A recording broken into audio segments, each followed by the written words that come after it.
Est-il fréquent de trouver une arthrose des pieds et de la cheville? L'arthrose du pied, qui peut toucher toutes les articulations du pied et de la cheville, sont des maladies arthrosiques plutôt rares par rapport à d'autres formes d'arthrose, comme l'arthrose du genou, par exemple.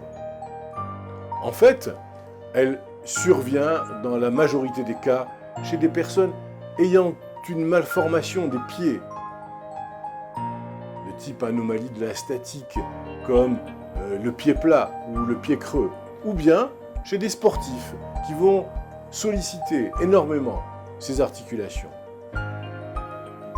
La cause principale de l'arthrose du pied est et reste le traumatisme, notamment les entorses à répétition. Est-ce que les douleurs ressenties sont-elles très importantes? Les signes, ce sont des douleurs importantes. La douleur reste toujours le principal symptôme de l'arthrose. Elle va s'aggraver lors des activités et se calmer au repos.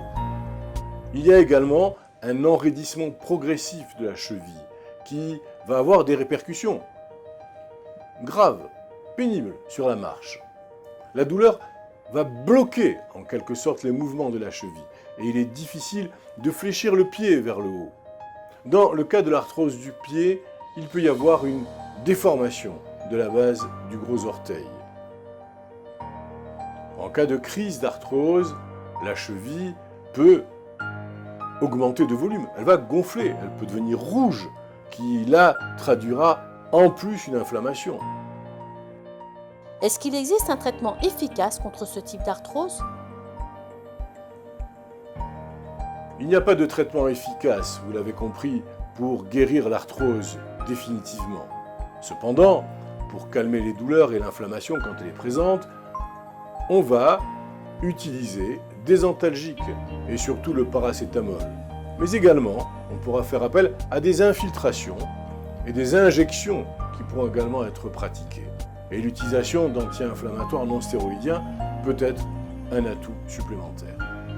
En cas d'arthrose de la cheville très avancée, plusieurs opérations pourraient être envisagées.